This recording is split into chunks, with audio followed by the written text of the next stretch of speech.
Hey, Brian from Snake Bites here. You know, a lot of viewers ask me, how do you sex a snake? So we decided to dedicate this entire episode to how we sex snakes here. There's really 4 techniques. We're going to show you all 4. You're watching Snake Bites.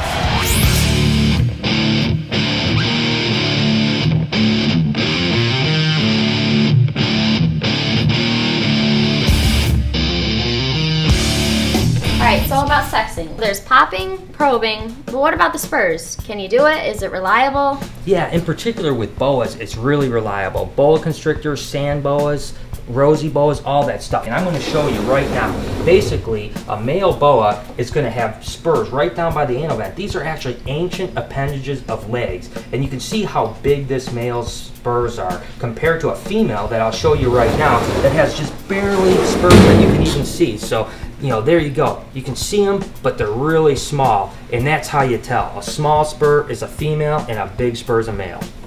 And another way that you can tell the sex of certain kinds of snakes is by the tail lengths. Yeah, this is a male albino corn snake and this is a female albino corn snake. And the way you really tell is in the base of the tail. That's where all their sex organs are. So a male's going to have a much longer tail to keep all those sex organs in there, and it doesn't taper very quick at all. Whereas a female has a really quick taper, and you can see their tail's not very long. So when you put these two together, you can really see how different those snakes look. And I tell you what, I'll give you another tip. If you get your snake sex and you don't know how to tell them apart and you're a little bit weary, just get yourself a silver paint marker and go ahead and just paint a little bit of a stripe on a male.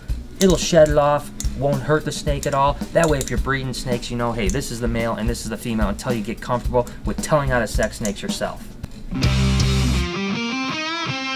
Hey, welcome to Ask the Breeder. The question this week is, do we cut eggs early or do we let them hatch on their own? I tell you what, most python eggs go about 60 days and they'll hatch on their own. We personally cut our eggs at about 54 days. Basically what I do is I take a little bit of a razor blade and I just make a little bit of cut around the egg and go ahead and make maybe about a quarter-size flap in it. I get a chance to see what's in it. This is a really cool clutch because it's actually a champagne bred to a pinstripe. The first time this has ever been done. So let's see what we have in here. I'll go ahead and I'll cut the first egg out, and sure enough, this is a champagne. It's a really cool animal. The second egg I'm going to cut, just going to kind of go around here and I'm going to see what's in here. It looks like just a pinstripe. You know, let's go on to egg number 3.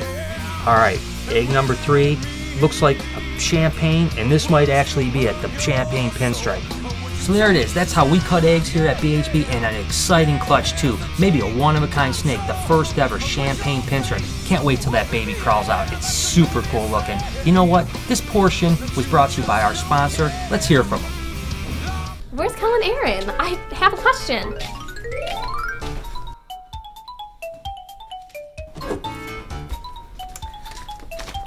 Hey Kel, you seen this cool sailfin dragon? Yeah, I was reading. Hey guys, I have a question. What the is wrong with you? Jeez! It's Reptile Magazine time! Every day at the same time we read Reptile Magazine. What do you need? What do you need? I just had a question. I wanted to know how I could get a subscription. You made me lose my spot! You don't have a subscription? I've had a subscription for 15 years. I have 3 subscriptions. Here, you can start by doing this. Read some of mine that I have, read them all, every bit of it. And then you can look about getting a subscription online at reptilechannel.com. Reptile Magazine does not share the views and opinions of SnakeBytes.tv. Reptile Magazine is in no way affiliated with SnakeBytes.tv. A third and popular technique for sexing snakes is probing. Yeah, you know what? This would be a good time to go ahead and throw it to Dr. Chewy and have him explain how sex organs work in snakes.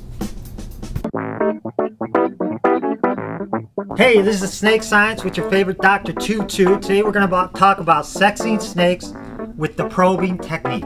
The male snake has 2 hemipenises, which are sex organs. They sit inverted at the base of the snake's tail, down from his cloaca. Due to the presence of the space which the hemipenises sit, the male will probe several subcaudal scales, and a female, with the lack of the space needed for a hemipene, will only probe 1 to 4 subcaudal scales. Probing snakes should only be done by a professional. This has been Dr. Chewy and Snake Science. That's a wrap.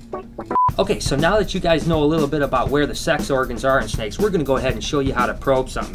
First you want to do is get the right size probe, make sure it has some lubricant on it, and you basically just go into the cloaca, you find the hemipene pocket, and it's not that hard to do if you know what you're doing, but make sure you know what you're doing, and you just go down until it bottoms out. You can see this is a male, it's probably a good 10 or 12 subcaudal scales. And now for the female, basically what you're going to have is the same technique, lubricated probe, and basically find the cloaca, but you'll find out that this thing is only going to go about 2 or 3 subcaudal scales, and that's pretty much it. That's because they don't have any spaces for the hemipenes, and that's how you tell a male from a female.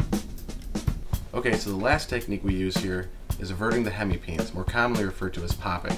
Brian, can you show us how it's done? Absolutely. This is a male corn snake, and basically it's the same situation. We've got the sex organs in the tail, so what we do is we're actually going to roll those out, and they actually avert out and pop out like that. Doesn't hurt the snake if you're doing it right. Make sure you're a professional before you try to do it. Okay, now we've seen the males. How do we do the females? You know, it's the same exact technique, but basically when you're averting, what you're going to just see is some scent glands, and basically that's the way you pop a snake to tell what sex it is. Snake myths, fact or fiction? Hey, Brian, you got some of those hognose snakes back there still? Yeah, absolutely. Dude, I was thinking about getting one, dude. I heard that they like mix poison with their breath to kill their prey. That is sweet, dude. Tell me that's true. I tell you what, I'm not so sure about this one. I think we need to put this one to the test.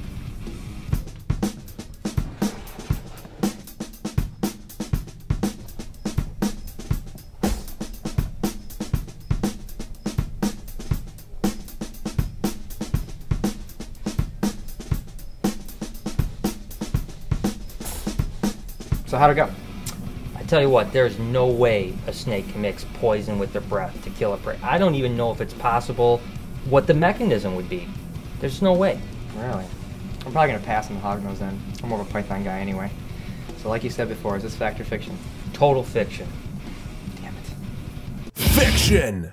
So there it is. I hope you guys learned a little bit about sexing snakes, the 4 techniques. I gotta stress to you, you do not want to probe or pop a snake unless you know what you're doing. Find somebody that knows what they're doing before you do that. Make sure you tune in next week. I'm gonna show you what it's like to live in my shoes for a day as a professional snake breeder. Hey Snake Bites fans, it's here, the Chew Crew. I'd like to give a shout out to my first official member, Noha! and Malachi13. When do our friends get a join? Trav, Sign up at myspace.com/thechewcrew. and listen, Brian, we're coming for you. Bye Daytona. We're gonna have get more you, Hen. friends than Coming Brian. for you. We're We're coming, gonna get baby. you. So send them. Sign up. Send them, baby. Get it.